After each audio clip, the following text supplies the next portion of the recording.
এর জন্য অপেক্ষা করছে একটা পারমাণবিক যুদ্ধ, নিউক্লিয়ার ওয়ার। এবং যারা বিশ্বের পলিটিক্স এবং জিও পলিটিক্স নিয়ে পড়াশোনা করেন তারা জানেন বিশ্ব এখন একটা এই জায়গার মুখোমুখি হয়ে আছে। যে কোনো সময়, যে কোনো মুহূর্তে ইসরায়েল তাদের স্বার্থে এই যুদ্ধটা শুরু করবে, এবং শুরু করার সময় তারা বলবে আমরা সন্ত্রাসের বিরুদ্ধে যুদ্ধ করছি, আমাদের আত্মরক্ষার জন্য আমরা যুদ্ধ করছি। তারা বলবে না আমরা এগ্রেসিভলি যুদ্ধ করছি, না, তারা তো বোকা না। 100-150 বছরের প্ল্যান তারা এখন বাস্তবায়ন করেছে, কারণ তাদের অ্যাম্বিশন হচ্ছে তারা জেরুজালেম থেকে বিশ্ব শাসন করবে, এবং সেটা তারা করবেও, কিন্তু সেটা নকল মাসিহ দাজ্জালের হাত ধরে, সত্যিকারের মাসিহের হাত ধরে নয়। যখন তারা এই যুদ্ধটা লঞ্চ করবে, মুসলিমদের 3 ভাগের 1 ভাগ শহীদ হয়ে যাবে, আরেক ভাগ যুদ্ধের মাঠ থেকে পালিয়ে যাবে, আরেক ভাগের হাতে আল্লাহ রাব্বুল আলামিন শেষের দিকে গিয়ে, একদম শেষের দিকে গিয়ে বিজয়ের পতাকা দান করবেন, একদম শেষের দিকে গিয়ে। পৃথিবীর বেশিরভাগ মুসলিম নিহত হবে। আমাদের মা বোনদের কি হবে আমরা জানি না। আমরা যে বড় স্বপ্ন তৈরি করছি, vision 20, 30, 50, 60, you are living in Disneyland. আপনি স্বর্গে, স্বপ্নের স্বর্গে বাস করতেছেন। এরপর যেটা হবে, ইমামুল মাহদিকে ঘিরে ফেলবে ইহুদিরা। একটা হাদিস বলে শেষ করছি, ইহুদিরা ঘিরে ফেলবে। আল্লাহ রাসূল বলেছেন লা তুকাতিলুন্নাল ইয়াহুদ, মুসলিমরা তোমরা অবশ্যই ইহুদিদের সাথে যুদ্ধ করবে।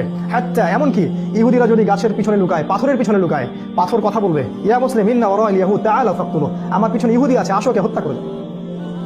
কারণ জড়বস্তু পর্যন্ত ওদের জুলুম দেখতে দেখতে অতিষ্ঠ হয়ে যাবে। আল্লাহ পাক ইমামুল মাহদি এবং মুসলিমদেরকে যখন তারা ঘিরে ফেলবে সিরিয়ার দামেশকে, সাদা মসজিদের ভিতরে, আল্লাহ পাক তখন ঈসা আলাইহিস সালামকে আসমান থেকে পাঠাবেন, সত্যিকারের মাসিহ, সত্যিকারের মাসিহ। এবং এই মাসিহকে দেখা মাত্রই নকল মাসিহ দাজ্জাল সে গলতে শুরু করবে। কারণ আল্লাহ রাসূল বলেছিলেন মালহামা যখন শুরু হবে ঠিক তারপরেই দাজ্জাল বের হবে, মানে মানুষের রূপে দাজ্জাল বের হবে। এরপর ঈসা আলাইহিস সালাম দাজ্জালকে হত্যা করবেন, ইহুদিদেরকে হত্যা করা হবে। যারা জিজিয়া দিবে, যারা ইসলাম গ্রহণ করবে তাদের কথা আলাদা।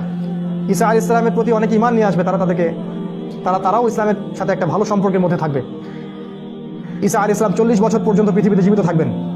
তিনি বিয়ে করবেন, তার সন্তান হবে, তার মৃত্যু হবে, এবং আমাদের নবী বলছেন তাকে আমার কবরের পাশে দাফন করা হবে।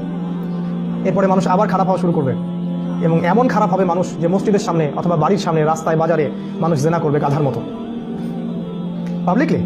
যেটা এখনো হচ্ছে, কিন্তু আরো ব্যাপকভাবে হবে। এই মানুষগুলোর সামনে হঠাৎ একদিন কিয়ামত হবে, হঠাৎ, কোনো সারা শব্দ ছাড়াই, কোনো পূর্ব সতর্কতা ছাড়াই, সকালবেলা, যেদিন সূর্য পশ্চিম দিক থেকে উঠবে। এই পুরো প্রসেসের মধ্যে সবচেয়ে বড় যে মাস্টার মাইন্ড, এই পুরো যে প্রসেসটা আমি বললাম, এর সবচেয়ে বড় যে মাস্টার মাইন্ড সেটা হচ্ছে দাজ্জাল। আমাদেরকে চিনতে হবে দাজ্জাল কে, দাজ্জাল কারা, দাজ্জালের অনুসারী কারা, কে তাদের দাজ্জালের পক্ষ হয়ে সারা বিশ্বে কাজ করছে, এগুলো আমাদেরকে চিনতে হবে, বুঝতে হবে ওর প্ল্যানগুলো কি।